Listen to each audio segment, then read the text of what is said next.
हाय बच्चों, term evolution से आप क्या समझते हैं या फिर व्हाट इज़ इवोल्यूशन। बच्चों, लाइफ साइंस से रिलेटेड जितने भी एग्जामिनेशन हैं, हर एक एग्जामिनेशन में ये 10 बुलेट पॉइंट्स हैं। कहीं ना कहीं किसी न किसी पॉइंट से क्वेश्चन जरूर आए हैं, चाहे वो CSIR नेट लाइफ साइंस हो, गेट हो, CUET PG हो, सेट लाइफ साइंस हो, किसी भी एग्जामिनेशन में। तो मैं वन बाई वन आपको एक्सप्लेन करती हूँ। सबसे पहला पॉइंट क्या है कि it is slow, study, time taking, continuous process है। इवोल्यूशन क्या होता है? ये एक स्लो प्रोसेस होता है, स्टडी होता है, टाइम टेकिंग और कॉन्टिन्यूस प्रोसेस होता है। It is not goal oriented, ये एक फिक्स गोल के अकॉर्डिंग काम नहीं करता है, तो ध्यान रखना, it is not goal oriented. ठीक इसी लाइन से CSIR नेट में एक क्वेश्चन आ चुका है, मैं आपको क्वेश्चन भी करवाऊंगी तो आपको समझ में आएगा। इट कैन बी प्रोग्रेसिव और रिट्रोग्रेसिव, ये प्रोग्रेसिव भी हो सकता है और रिट्रोग्रेसिव भी हो सकता है। प्रोडक्ट और result of evolution is natural selection, इसका जो प्रोडक्ट और रिजल्ट कह सकते हैं, ये किसका रिजल्ट है? तो इवोल्यूशन वो नेचुरल सिलेक्शन का रिजल्ट होता है।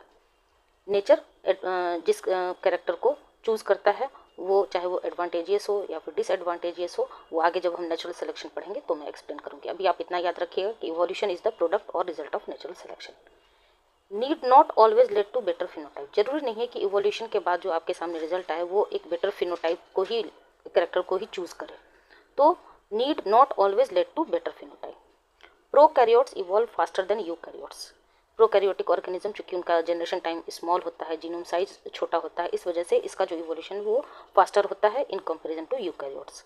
It explains diversity adaptations of living organism over time, समय के साथ ये डाइवर्सिटी मीन्स डिफरेंसेस, एक स्पीसीज दूसरे स्पीसीज से कैसे डिफरेंट है या फिर समय के साथ कैसे उसने एडेप्टेशन किया है, इस चीज़ को भी एक्सप्लेन करता है क्या? Evolution. It is change in behaviour of organism with time, जैसे जैसे टाइम होता है वैसे वैसे लिविंग ऑर्गेनिज्म के बिहेवियर में भी चेंज आता है।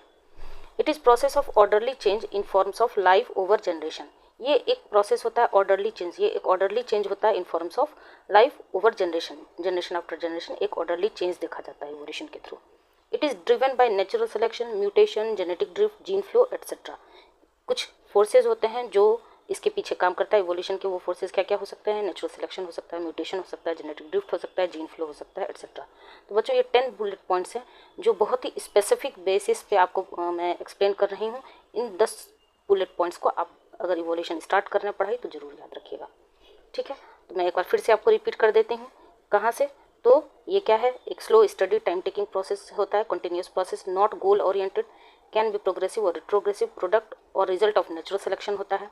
Need not always lead to better phenotype, जरूरी नहीं है कि बेटर फिनोटाइप का ही को ही लीड करे।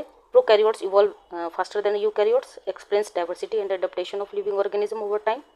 It is change in behavior of organism with time. It is the process of orderly change in forms of life over generation, and it is driven by natural selection, mutation, genetic drift, gene flow, etc. ठीक है, मिलते हैं next video में, तब तक के लिए thank you.